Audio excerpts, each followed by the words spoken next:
Welcome once again. So on this day after Christmas, I was thinking about our topic tonight. Last week we had opened up the topic of the measure of having trained the mind. There's the measure of how we're making progress on our path of being a Buddhist, on a path. And we started with that all Dharma, all Dharma is included in really one purpose, which is reducing my attachment as self, this idea of John, reducing this grasping to a sense of self. So we had, I think, a pretty good discussion around that. Maybe you remember any of it? And we had some examples. Can't remember it at all. Wow. And so I had some discussions last night at the Christmas dinner table. So, someone said, so I'm a Buddhist if I say I'm a Buddhist, right? Well, that's an interesting thought. Is that what makes you a Buddhist? And then, well, what makes you a Buddhist? And do you need to be a Buddhist to be enlightened? What is this thing that we call Buddhism? So my thought tonight was that we can have a nice discussion around, what is it to be a Buddhist, and then how do we measure whether or not this is beneficial, and helpful, or if I am seeing myself as a Buddhist, how can I measure or be aware of where I am on if I'm making progress, essentially. And, for the record, you don't need to become a Buddhist to be enlightened. The Buddha wasn't a Buddhist. He got enlightened. And Buddhism, the measure, the first point is directed at one thing, and that is to release self-grasping, the sort of source of suffering. And the self-grasping that they're releasing, if we recall, is not that I see myself as John in a human body. I get that. But that's really not how I see myself and how I perceive myself. And grasp to a sense of self does not accord with reality very well. I'm not the same John today as I was yesterday or a week ago or a month ago, and I won't be the same one tomorrow or the next day. And there's no John here. It's John. There's a concept of John, and I tell everyone, well, I'm this kind of person, And I start seeing myself as a particular kind of person, and I kind of drag this person around from day to day. And I'll tell you about myself. Here's what I used to do. Here's what I like to do. Here's what, enjoy. Here's what I'm afraid of. Here's my issues. I got issues. Let me tell you what my issues are. And I really believe all those to be part of me, who I am. And when we kind of scrutinize that, we start to see that, well, that's not exactly accurate. And it actually creates a lot of suffering by the misperception of that sense of John. So, the fundamental underlying hypothesis of Buddhism, the teaching of Buddhism, is that all of our mental and emotional suffering comes from misperception, misunderstanding myself and the world that I live in. It's confusion. Out of this confusion, we do a lot of things that create a lot of problems in our lives. And all of Buddhism then really is focused on trying to understand the nature of self and reality. That's it. And so it requires no blind faith or anything. It's basically saying, find out what's true. And the thing is, the more you live in alignment with how things are, the less suffering you have. So truth of suffering, cause of suffering is all this confusion. The cessation of suffering, third noble truth. is that if there's no cause, there's no result. So if I stop creating the cause, it creates all suffering. We'll do that. And the fourth is the Eightfold Path, which is the path of learning to live more in reality and discover, your true nature, the nature of phenomenon self, the Eightfold Path. So it's really not more complicated than that. It's just not very easy to do because our minds are very used to telling us stories about who I am and the resentments I have and how wonderful it'll be if only, and, just this whole dramas that play out. And I really start to believe that when I see my friend is like this, and if I see someone I don't like, they're annoying, they're like that, and that's all they are. And, we have these ideas of who people are, and we make them very real. It creates a lot of suffering. So all Dharma, the word Dharma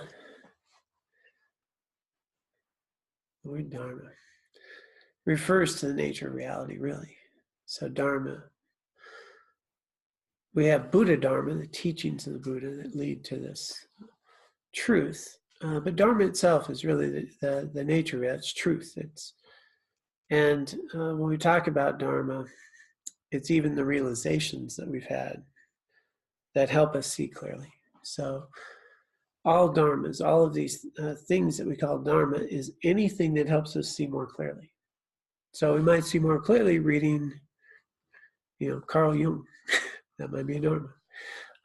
My grandmother, giving me a talk could be a dharma, could help me see clearly. So you don't particularly have to be Buddhist in that sense. If you get some dharmas that help you recognize and engage the world in ways that are more accurate.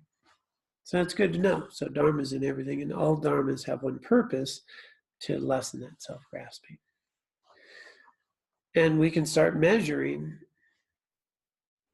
how far along we are, or if what we're doing is helpful, by noticing how much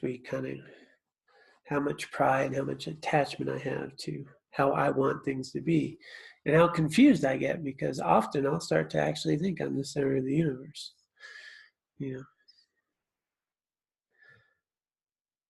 I'm sure you guys don't ever have that issue, but we'll even start. See, you're already confused. So, and we start seeing the whole world through this lens. We'll even say things. Today was a terrible day. Like, really? Like, out of 7 billion human beings, everybody had a terrible day, and it was awful because what? It was a terrible day. Or, some things in my life did not go the way I wanted them to go in a particular way. But my mind can tell you I had a terrible day. It was hard, I had a day, I was going to change the tire today. Now, I'm a highly trained mechanic. I used to be a mechanic. I worked in the shop and everything. Over a fleet of tree trimming trucks even at one point in my life. So something as simple as changing a tire shouldn't be a complicated thing.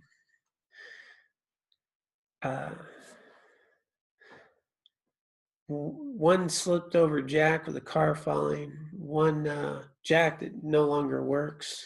Actually, we're down to 3 jacks. A trip to the store to find out that, we need to replace the tire. Have to go find the receipt. Anyway, long story short, it was about 6 hours. But we got a heck of a tire on that car. And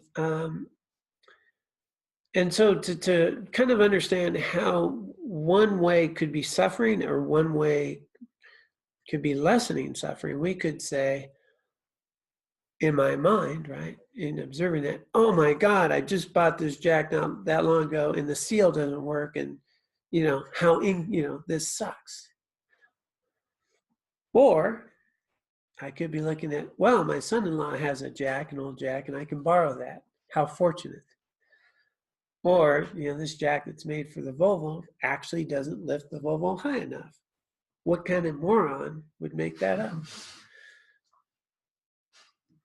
Or nobody got hurt when it didn't work. go to the tire store and they don't have the record of the tires, versus, well, I did find my receipt. So I have a tire, and guess what? I got a free tire. Actually, it cost 56 cents. I don't know how we got 56 cents, but there's a warranty for it. So all of these things that went on during the day, right, could have been changing a tire turned into the 6-hour ordeal, or could have been a wondrous journey around adapting to situations as they arise and coming out with a new tire for 56 cents, which was pretty good. And the ability to have a car and have a tire and have a place to go and time to be able to do it, and the fascination of how these things work. So the same event could be miserable, totally unfair, ridiculously insane, and I could be riding Volvo explaining to them how they should redesign their whole jack system, because clearly I would know better than their engineers. Or could be like, how wonderful it was. It was a beautiful day out, got a little exercise, got to drive up and down the valley a few times. And, now I'm going to order one of these real cool little 3-stage bottle jacks. I found I'm pretty hooked on at the moment. Not attached, just found them interesting. And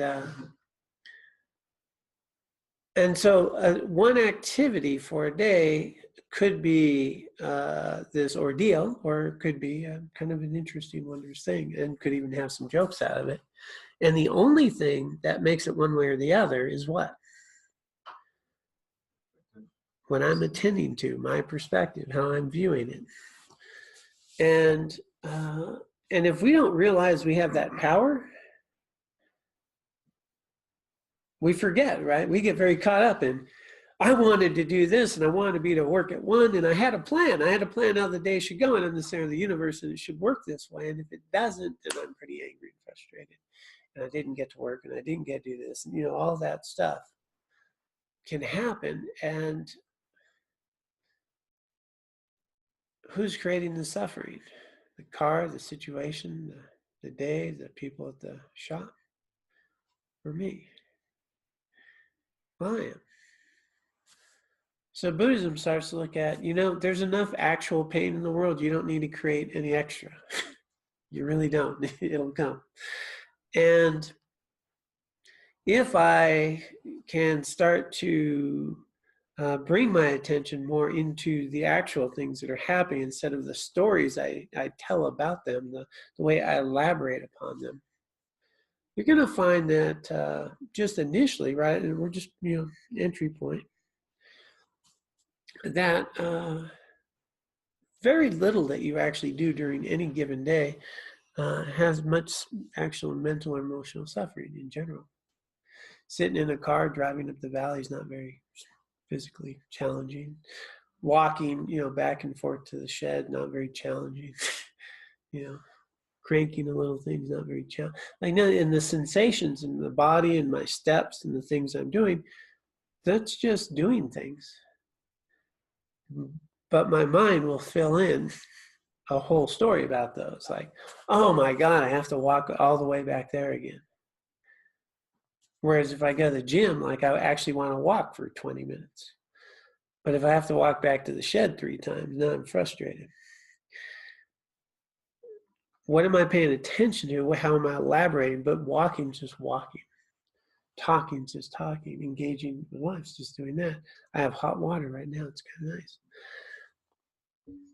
If that's what I'm paying attention to, there's not a lot of suffering. But the story about how it should go and what I want to be and how I'd like my hot water to be, and there's no lemon in there, and oh my God, and just all this stuff, that's all created from my mind and how I'm perceiving what I'm attending to.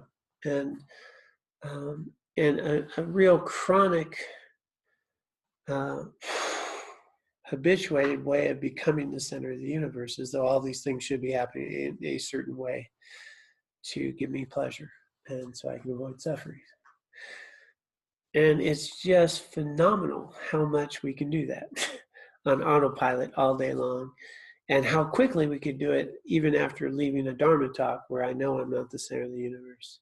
until 3 minutes later, and some idiot cuts me off, and what kind of moron is that? And, you know, there's just, it just, we're so habituated to living in a way that does not accord with reality, that is imbued with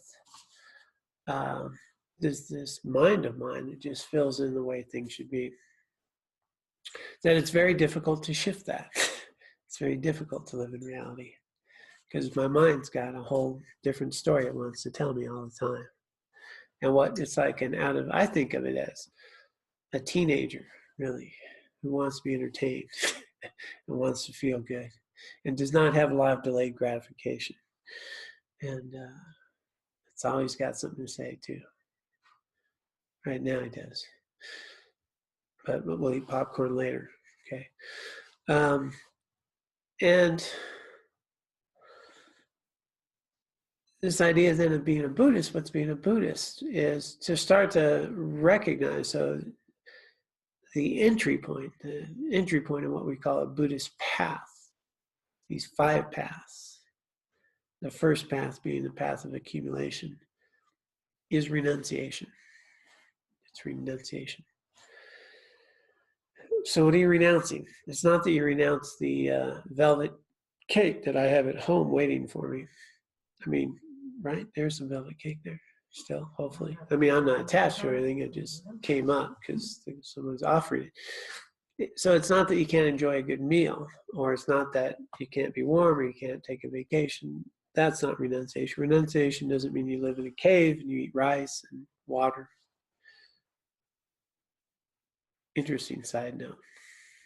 I'm going to digress for a moment. I just found out, I don't know if you heard this, but the military just outlawed a time test, I think it's the Navy, that used to use as a punitive punishment, that they would lock them up in the brig and serve them bread and water. You ever heard that? You're just getting bread and water?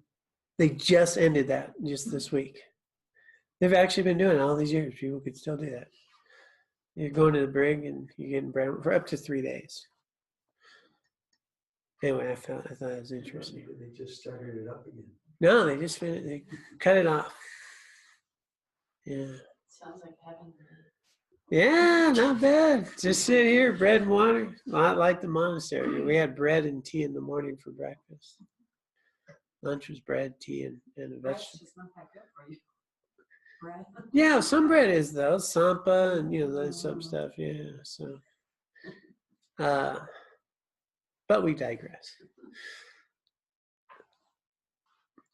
So, the mind, when we're talking about renunciating, what do we renunciate? Well, we renounce the delusional thinking. We renounce that this meal or that person or this thing is actually the source of my joy, the source of my suffering. We renounce delusional thinking, essentially. And we renounce, what's a good way of framing it is, so we have 8 worldly concerns, and it's not that you can't enjoy things or have preferences, but you recognize that it's an inside job. You recognize that the external environment, circumstances are not the source and cannot actually give you any of that lasting happiness that we're all seeking. And Buddhism would say that that is your natural state, actually, is blissful, luminous, this knowing that that all of this and how we experience the world comes from confusion and karma that we've created. And when we wake up, when we recognize our true nature, we won't do those things. I mean, you just see how ridiculous it is and how insane it is. And so you're free of karmic, you're not going to create that karma. You might still have leftover karma, but you're not going to create any more that keeps you limited into samsara. So essentially, we start by renouncing delusional thinking, grasping on to me and mine and you and yours in ways that create a lot of suffering that don't really accord with reality. So I like to think of it just renouncing delusion, but that's pretty abstract. So I think the first step then is to start to shift to recognize that I'm going to start working with how I relate to the events and people in my life, and start to recognize that how I'm perceiving the world and others and the events in my life has a lot to do with me. It's an inside job, right? People tell you it's an inside job. Buddhism tells you what that job is. We good so far? Okay. So then shifting into becoming a Buddhist is you start shifting that way. Now, there's other people that think that way because it's just the way things are. So you can be a scientist and thinking this way. I recognize that, my attitude and perceptions create a lot of suffering. And if I, so you can, be a philosopher and start, seeing these things. And that's, so there's no one way, and we're not, there's other paths. One might choose a Buddhist path, which, for me, that works pretty well. And so what makes one a Buddhist then would be to say, well, I'm going to investigate and embrace some of the tools and the methods that help you recognize that. So Buddhist path, I'm going to do that. It makes sense. It's useful. And I'll take that path. Is it the only path? No. But it might be a good path for some people, and other paths are for other people. And so I guess that's where I want to clarify. Somebody says, well, I'm a Buddhist. What makes you a Buddhist is to say, well, I want to reduce suffering in my life, and I'm embracing some teachings that help me see more clearly in a path that allows me to wake up. And I think someone would be pretty comfortable saying, yeah, okay, I've checked it out and this makes sense to me. I'm a Buddhist. Now there's refuge ceremonies where somebody could formally become a Buddhist. You could take refuge vows. And the refuge you take is not in worldly samsara things. It is in the path. The Buddha, the Dharma, and the Sangha, 3 jewels of refuge. And you get a refuge name. You take 5 precepts, and you can formally become a Buddhist. But I don't think that really makes you a Buddhist.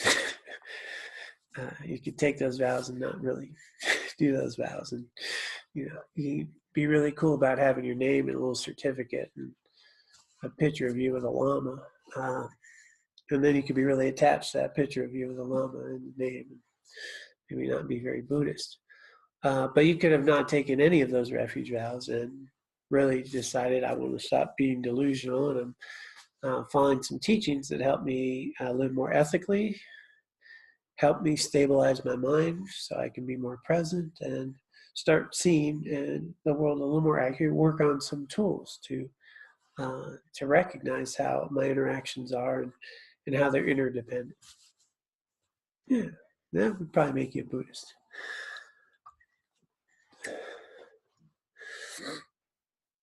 So I'm just going to pause there for a moment, just see if anyone has questions, because it's not just this room. There's people online. And I know Aaron and Jordan are back there on the computer. So if anyone has a question or thought around being a Buddhist or a Buddhist path or anything like that, I'm going to pause and have a drink of my hot water, warm water.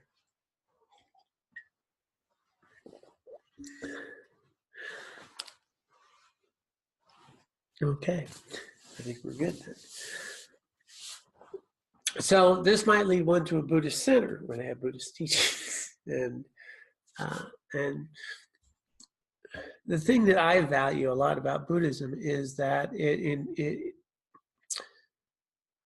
really thrives on questioning, on really discerning what's true, what's not true. I mean, that's what they want to know. So what's true? Does this hold up? Does that work out?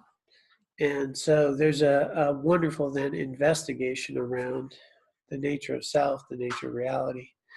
and a process with which you can start to see and interact in the world more clearly.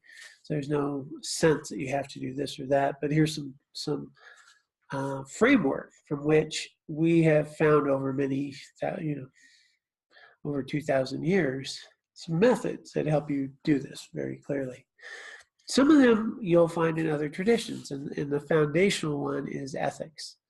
Foundational is ethics. If you want to grow spiritually, if you want to see more clearly, if you want more inner peace and more well-being, ethical living is going to do that. And whether you're reading Aristotle or again listening to your grandmother, they'd probably tell you that. And you can test it out. Do you feel better about who you are when you live ethically? Generally, I think you're going to find yeah. So we have this foundation of ethics. So the Eightfold Path has 3 aspects to it: ethics, concentration, meditative stability, and wisdom, seeing more clearly. That's our cultivation. So all of Buddhism then is centered on this way of starting to live in a way that's more ethical, it has a more stable mind, it can be more present, not caught up in all those stories. And then that mind can be brought to the nature of reality as much as possible. And I can start developing an understanding of the nature of reality in real time more often.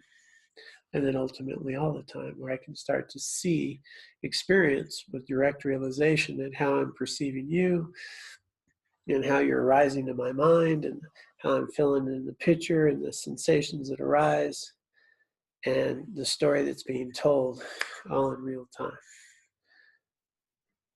And at some point, within stillness, to watch all that and observe that knowingly. And so as you practice, you just get better at it. And like anything, if you don't practice it, you probably won't get much better at it. And it's a skill that gets developed. And foundationally, though, it always comes down to ethics. Because without that, it's no fertilizer, no soil, no water. It just doesn't really matter. You can go and meditate a lot and not get very far. You can be a really concentrated jerk really well. But with ethics and compassion and kindness, concentration then becomes this very rich way of engaging in the world, and then you can bring more wisdom to it. So when we think about a Buddhist practice, then are practices that help you have a more stable mind, live more ethically, and engage in interactions in the day that are more accurate. Ethics, concentration, wisdom. So Dharma paths are like that. So now we're at the measure of having trained the mind. The first one is, and when we measure, the measurement, it's funny because he was looking at this text I was reading. So it's good to look over a couple of years, right? Because we want to say, I had a really good week, or I had a good meditation session, or, wow, I was meditating for, a month, really good. Now I'm not meditating at all, and now I've lost everything. We have ups and downs and flows, and we're very conditioned to living and seeing things in a particular way. And we have habits and tendencies. We've got a mind that's just unruly and out of control, dragging us around from one thought, worry, concern to the next. Changing all that takes continuous effort over time. And so the measurement then becomes something that we measure over a period of time. And we're just not very good at that in general. Because I pretty much know if I eat velvet cake, I'll feel pretty good. But I won't know what it's doing in my inner body and whether or not that'll be healthy in the long run, and I might pay a price later or whatever. Likewise, with my mind, I can be angry at someone and get angry and vent about it and then feel good because you tell me, yeah, he had that coming. But what I'm really doing is creating validation for me to get angry more often, right? So there's what's happening on the surface, and then there's, if I look a little more deeply, what's the cause of my anger? And anger is a mental state here, not out there. Nobody made me angry. I created the seeds of anger. I nurture those angers, and you became a condition of which my anger arises, because basically you're not doing what I would like you to do, because I'm the center of the universe. And I think things should be like this. And all that happens without us even labeling it like that. So it's challenging. And so how can we have a practice then that helps us remind ourselves that we're much more than feelings, we're much more than our thoughts, and delusional thinking creates a lot of suffering, that we're not the center of the universe, we're this valuable, we're part of this amazing thing. But all of this is, in Buddhism, that's the other step, is the way I'm perceiving this world is samsaric, it's delusional, it's a prison, really. And it's unnecessary. It's totally unnecessary.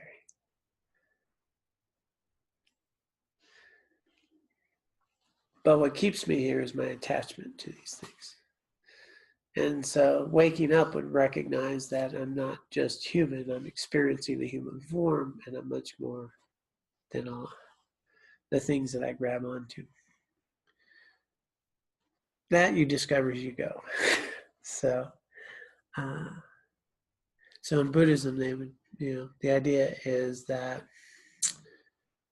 if you were to identify more with your awareness and less with John, you'd be more closely, more accurate in identifying your actual self. So your self would be the awareness that is aware of John, that is aware, a sensation that becomes cold. There's an awareness that's aware of cold. There's I'm aware that I'm talking to you. But there's an awareness, there's a consciousness that's aware. And then it's aware, and it has a sensation, and then we fill in the blanks, and we label it. And now I perceive things. So with Buddhism, then, learning to become mindful becomes a skill that we develop, where we can observe ourselves as we interact and as we talk. It's like an observer. It's observing that I'm talking. Rather than I am talking, I'm observing that John is talking. And that's, it gets developed over time. They call it like a meta awareness.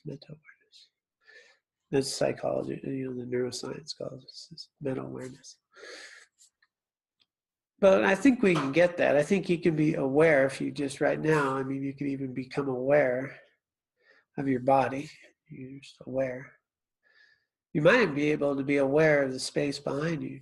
Are you aware of that? But there's an awareness, and it's not limited to, here. And I'm aware that I'm talking. So that is something that takes time to develop, but that's doable, and many people do it. There's all kinds of research on it. It's a thing in modern psychology, so it's not even like a Buddhist thing anymore necessarily. So we can become aware and observe that in real time, and but you can't develop that by talking about developing that, and you can't develop that by reading about it. And Dusty, I'm sure he's watching, who likes to say, you can starve to death reading a cookbook. Not going to help you do that. But some practices of meditating every day. So we did a meditation at the start where we focused on one thing, the breath. And when the mind wandered, we brought it back. The mind wandered, we brought it back. So if we were to develop a regular practice daily, and develop some good habits around being more present, you're going to develop the ability to be more aware of what you're doing. Direct your attention where you'd like. So that's a skill. that does not develop itself. Is there a question back there? Yeah, we have a question online. I was on a roll too. All right. Michelle says, though I am a practicing Buddhist, I still go to church and attend Kundalini yoga. I enjoy these other pursuits, but grapple with whether the time I spend participating in them might better be spent developing my Buddhist practice. Could you please comment? Thank you, Michelle. That's a good question. And really, of course, it's for you that answers. And coming back to our main point of, does our practice of Dharma, in case, hopefully everyone heard that. I know everybody in this room heard that. Online, hopefully you heard that. I'll just repeat the question. So someone who is a practicing Buddhist who also goes to church and does Kundalini yoga, some other practices, the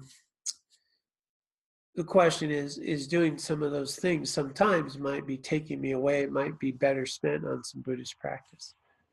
And so therein lies the question. And the answer comes back to the measure of having trained the mind. Can I engage in going to church or Kundalini yoga or whatever it is, exercising or learning psychology in a way that helps me see more clearly, that eliminates my self-grasping or a sense of self? And does it support the path of ethics, concentration, and wisdom following a Buddhist teaching? So that's the question that you get to answer, is doing these things help you be better in tune with the Eightfold Path, and if you have a specific teacher, the teachings that guide you. Where I do think there's often some problem, and that doesn't necessarily need to be one, is that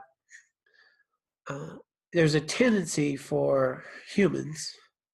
People used to say Western humans, but I'm just going to say humans because it's a modern world. It's just infected all over. So, yeah. That I'm going to go to this teaching because that feels good, or I'll dabble in this. We have what they call the spiritual supermarket. I'll try this, I'll try that, I'll go do this, and I'll do that.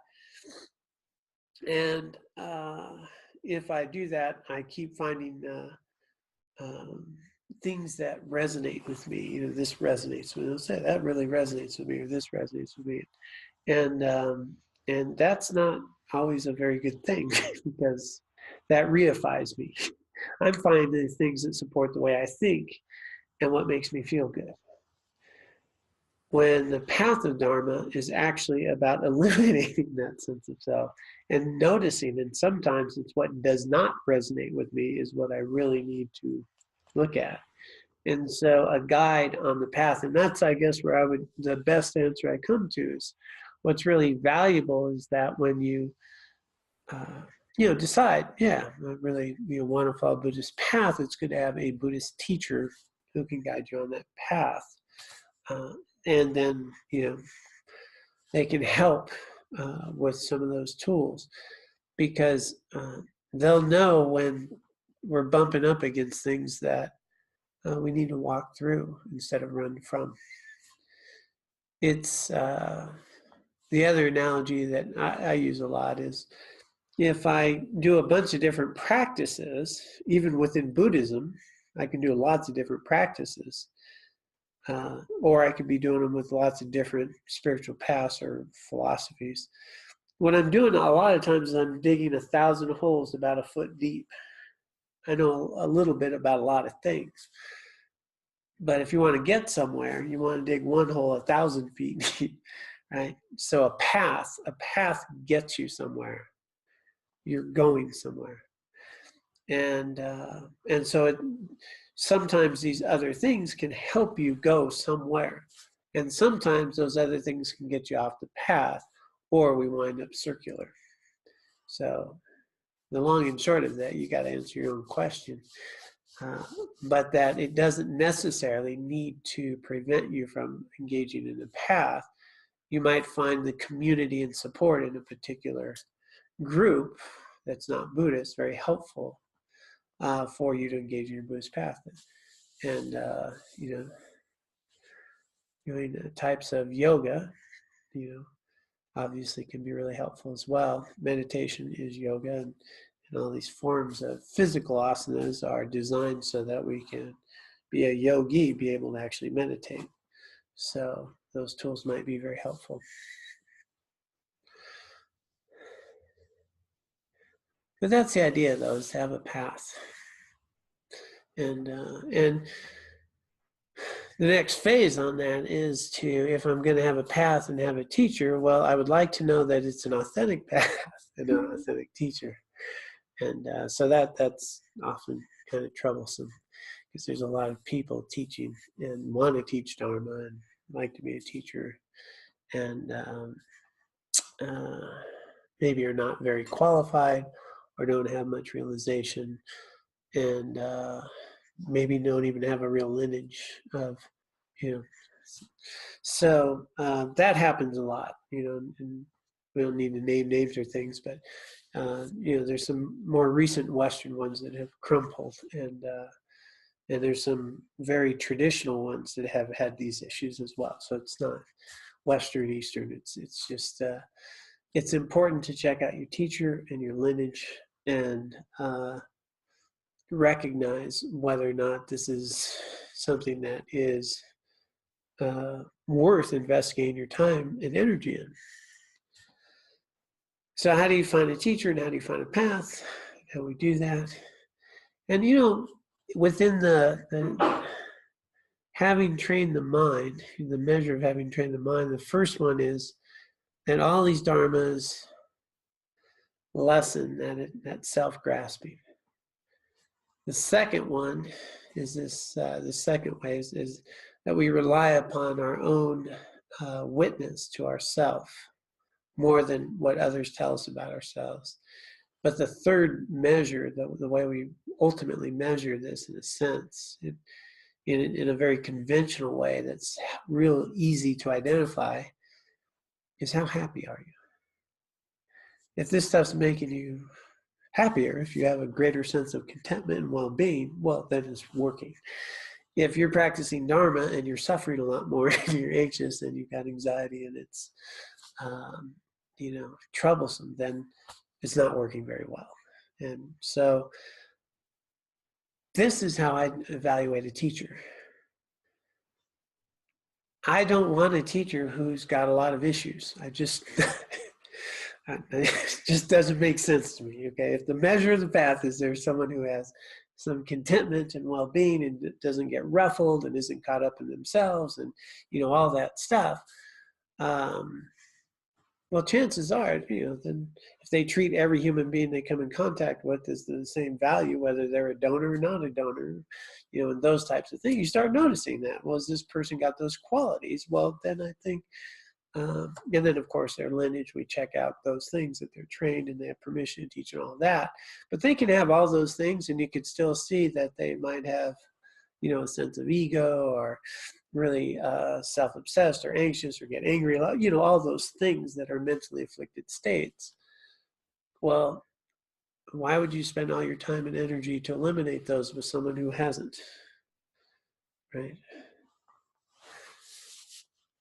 I mean, that's just my thinking on that subject, but within the Lamrim teachings of my tradition, of the Gelugpa tradition, there's 10 qualities of a teacher, and they just make sense. They're ethical. They've subdued these afflicted states. They know more than you do about the Dharma. They have some realization of emptiness, the nature of reality.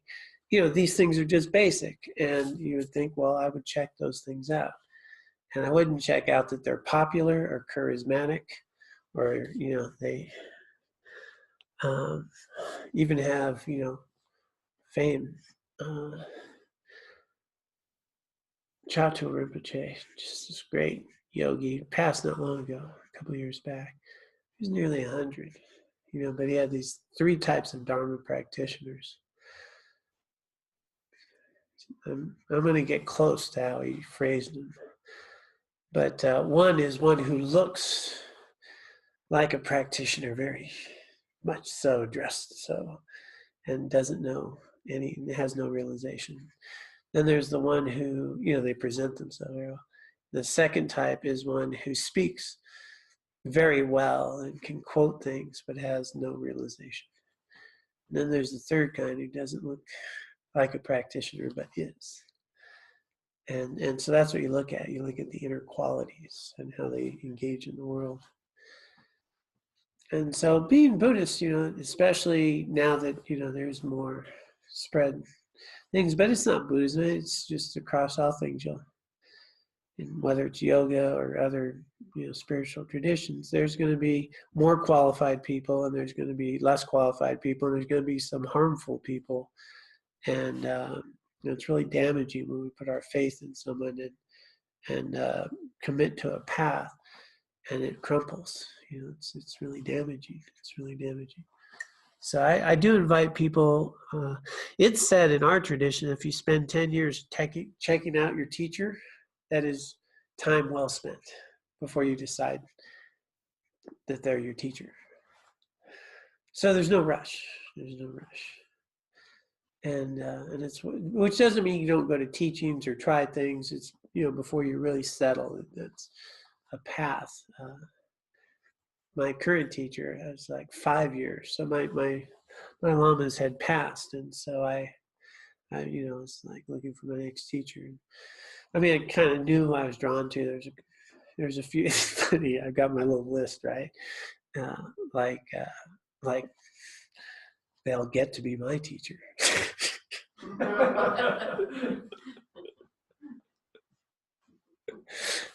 Short list. Yeah, you're on the short list. So, one transition, and I had 2 left, and there's one I had trained with, done retreat with, 5 years, and and took a, anyway, had initiation, all this stuff, and it was this initiation that, finally realizing, ask him to be my teacher. He had been my teacher for 5 years, but, he really had already been. But it's with that I can lean into his teachings because I've observed him and know his ethics and know his values and know that kindness and have seen it. Meanwhile, I took all those teachings and I took all those trainings. So it's not that we don't take the trainings and learn, but at some point there becomes this heart that says yes. And so it's like that. It's like that. So it's not that we don't go to teachings and you need to go to teachings and check them out and all that, but ultimately to find someone, and they don't need to be someone that's always just right around you. I think one of my teachers throughout this whole time, I only met once. And had the opportunity to meet her this year. It was Jetsuma Tenzin Palmo. Amazing nun. And it was one of her books I read long ago that gave me the faith to enter this Buddhist path, that inspired me. And I never thought I would ever meet her, actually. But I did this year. It was quite wonderful. Got to sit at her feet. But so our teachers, can also show up in these ways.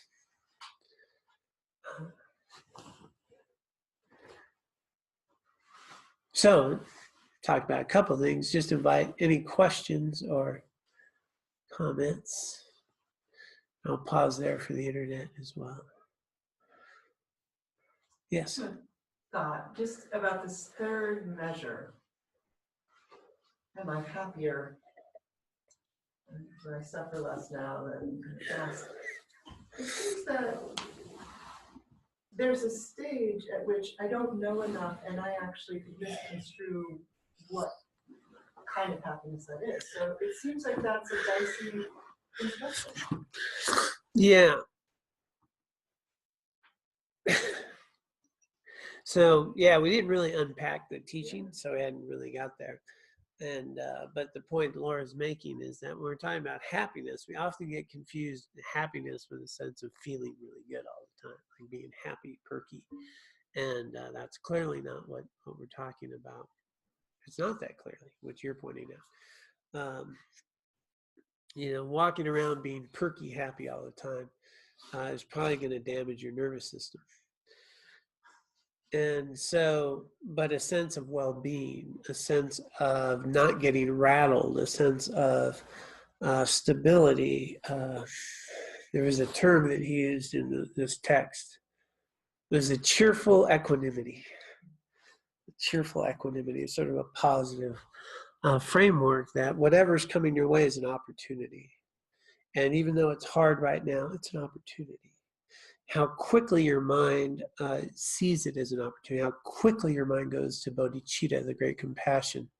So you're not going to get rattled, And news that comes, you're quickly able to adapt to it in a healthy way.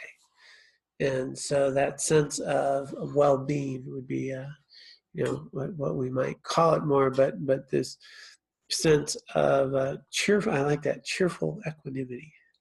Equanimity is stability, a sense of recognizing that everything that happens, has equal value, whether it's painful or joyful, and it's all part of this incredible opportunity that we have. So thank you for pointing out, because we didn't want to leave that dangling out there. And so again, with a teacher, teachers are, do they have that sense of cheerful equanimity? Do they have a clarity? Do they seem to get rattled? Are they concerned what others think about them? Or whether or not you're treating them properly. Yeah, that's a funny one. I used to travel with our monks from the monastery, and the high geshes on our tours. The geshes are titles, so you earn with many years of study and practice. Become a geshe. Then we have our regular monks. We have the geshe, the lama, and both tours that I traveled with for years.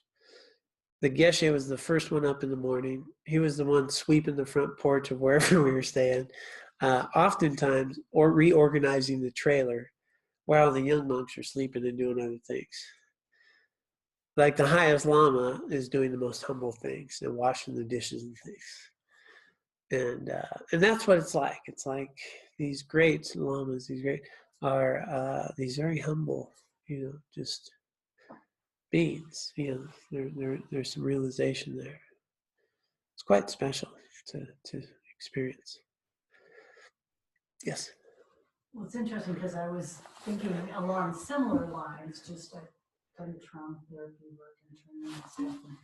And my experience has also been that there can be a time where it gets a lot worse before it gets better. Yeah. And I'm wondering about this lineage and the teachings and just what you spoke of, the person who had the question of,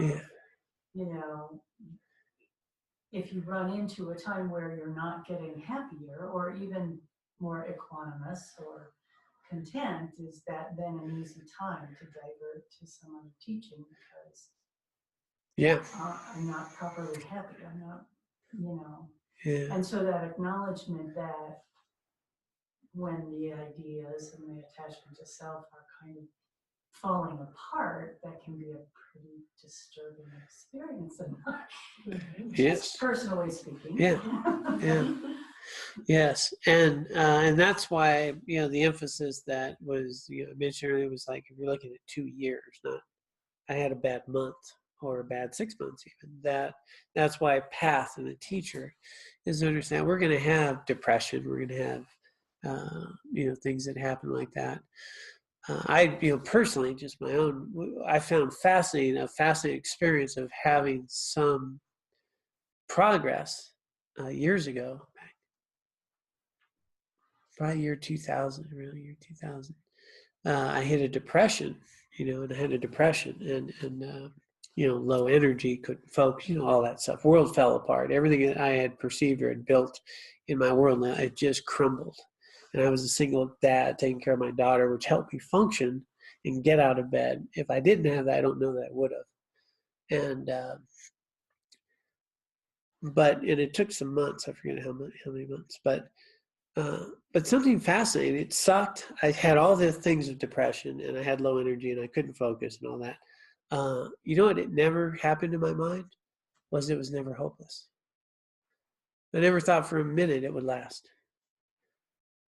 which was, I think, the shift. I think that would be this description of some realization is that it's yeah, I have depression, I'm depressed, but it's going to end one day, and to keep just continuing. And I was never hopeless that whole time, which was, I thought, fascinating. I just knew at some point it would end.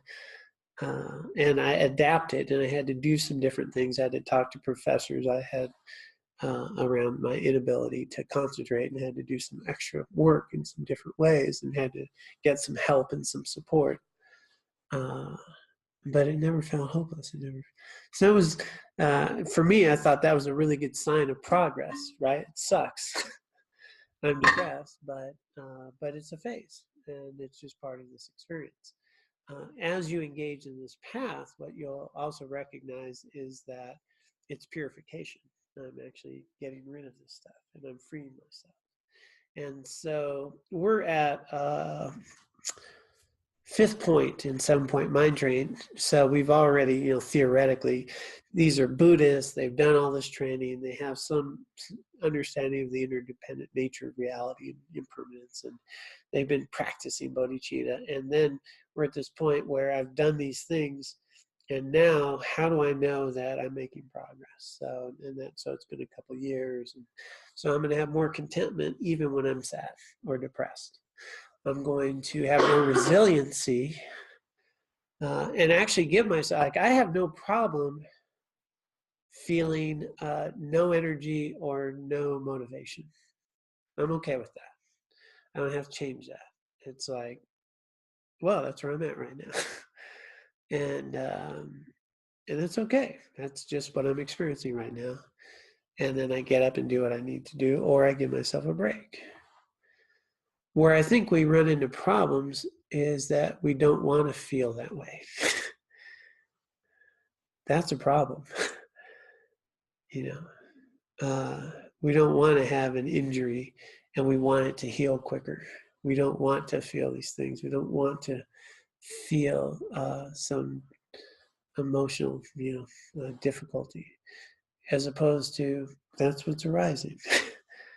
And to know that it's temporary and it's information. So with this is that there's a certain level of resiliency that comes with it. And but as you pointed out, I can quickly then go seek for something that'll make me feel good quicker and go off a path, because I'm looking for that which will make me feel good. And there's lots of practices that'll make you feel pretty good for an hour or two, or instant gratification. And so sometimes we go seeking that, and so we keep shopping around, and we don't have the path part. Is that helpful? You're just scratching. Okay. Yeah. And so that's the thing about trajectory here is, and we're, some people here probably fairly new to a path, and it's just, for me, I think what's really helpful is to just test a few basic theories out, see if this starts to make you feel better. If I recognize that I'm bringing a lot of the story to my situation, whether it's a big ordeal to change a tire, or, wow, I have a car and I can change a tire. And, I start to recognize that start paying attention to how much of my mental, emotional suffering has to do with what I'm attending to, how I'm perceiving it, in the story I'm putting to it. And if I scale that story down a bit to just the sensations of walking or talking to a person or jacking up a car, where's the suffering, And fundamentally, I think we're mostly going to find the suffering comes from, I want things to be different than they are, as though I'm the center of the universe. Yes?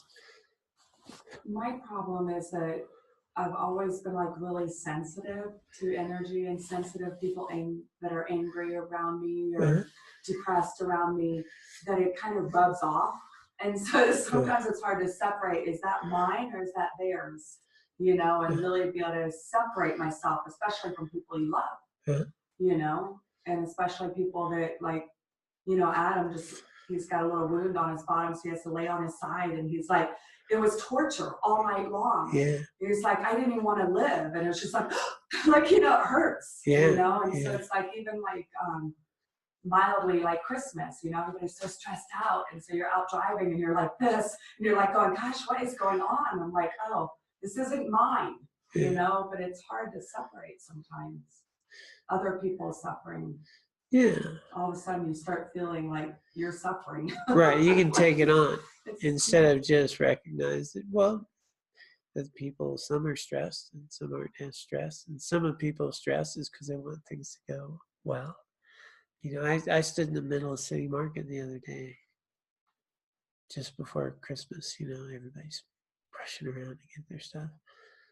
And rather than see stress, what I saw was all of these people and all of their families and all of their hopes and all of their families that and their years of their Christmases and what they brought to it and their aspirations as they're looking for whatever it is they're getting.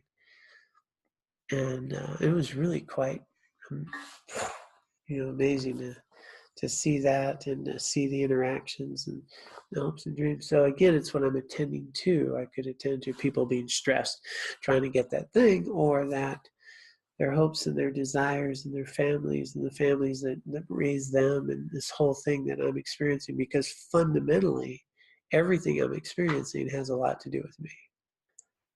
It's not just them. It's my inability to let them have a little stress. That's my part.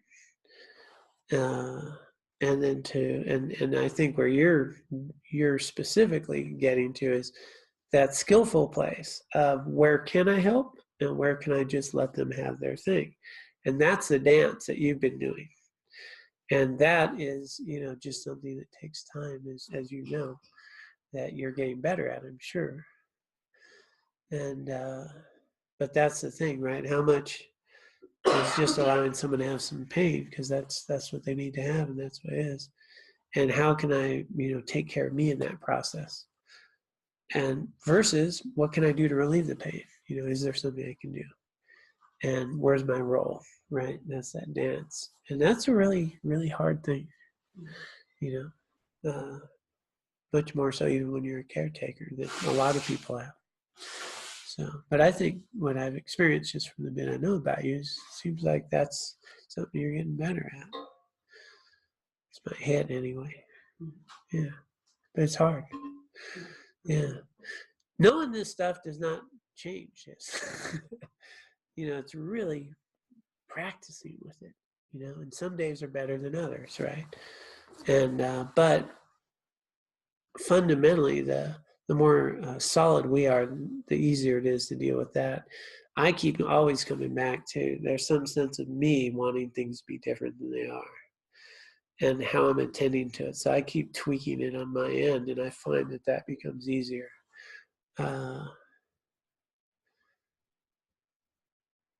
The word Buddhism, in a sense, really means insider, an insider. So, like everything that's happening is an opportunity for me to develop merit, wisdom, to wake up. And so, when I'm not doing so well, you know, I ask how I can readjust. Yeah, but it's a dance. It's a challenging one. Anything online? Not that I see, no. Okay. All right. I think we're at our 7:30 mark. No burning question of, well, what about? All right. So we begin each session, and one of the ways that karma works is karma, everything we think, say, or do, it's recorded. We're having imprints, habits, tendencies, and we condition ourselves. And what really weighs karma, which gives it a weight, is your motivation, like why you do something, right? You know, if I hit somebody out of anger, if I accidentally hit somebody, hitting somebody is not the thing. It's, I did it out of anger, I wanted to hurt them, that's a different thing than I accidentally hit someone. Or I hit them on purpose, but I felt bad about it, versus I hit them on purpose and I feel pretty good about it. So our motivation and how we feel about something has a big weight. So we just spent time unpacking Dharma, the nature of reality, together, cultivating compassion, wisdom, the path to awakening. It's a lot of good karmic merit. So we set a little intention at the start. You know, I invited those of you that have new refuge or bodhicitta, those of you to set a good intention. That creates a weight to our time together, merit, spiritual merit. Now we've accumulated all this. At the end, what we like to do is dedicate this for the benefit of all sentient beings. And so I'll invite you to dedicate that with me as well. But these are things that we can be aware of in our daily interactions to know why we're doing what we're doing, and to set a good intention can really shift things. And whether it's eating out, or, you know, taking care of someone, or taking the dog for a walk.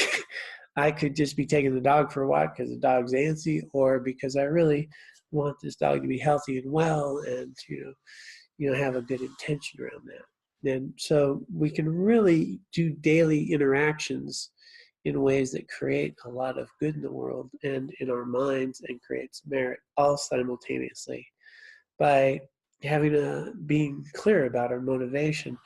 And you know, I liked, how many people here like paying taxes? Yeah, no hands went up. So, but what if you paid your taxes with the idea that may this really help others? May this really help, you know, things get done and roads and schools get built, or if you go shopping, help the local economy. Like, I could have that motivation as I do something I don't like per se, but shift my intention around that, shift my motivation on purpose. And so it's a really helpful tool to practice Dharma that helps us. So I didn't get to where I wanted to, in a sense, but the idea is having a Buddhist practice then is, in the morning, coming back to reality, remembering to embark upon a day in a way that's ethical and meaningful, do a little meditation. And then at the end of each day, to do a nice little review of your day, a dedication of all the things you did well, and purify the things that we didn't do so well. So next week, somebody remember this. What I'd like to do is go over a Buddhist practice, like what that looks like for people in a real practical way. And so my fantasy land, I thought I'd get there today, but, you know, I'm still thinking about velvet cake, red velvet cake. I'm not even that interested in it, but my old teenager is. So, all right, so we will take a little time to dedicate this time to wisdom and merit that we've created for others. So let's dedicate the merit and the wisdom that we have accumulated here today, individually and collectively, throughout our lives. We dedicate this for the benefit of all sentient beings. May all sentient beings be free of suffering, find their awakening, be free of samsara. And may we be able to use the merit and wisdom accumulated here today and throughout our lifetimes to purify our own minds, to help us see more clearly, to remove the suffering that limits us, and to help us wake up to our Buddha nature so we can be truly free and be of benefit to all sentient beings.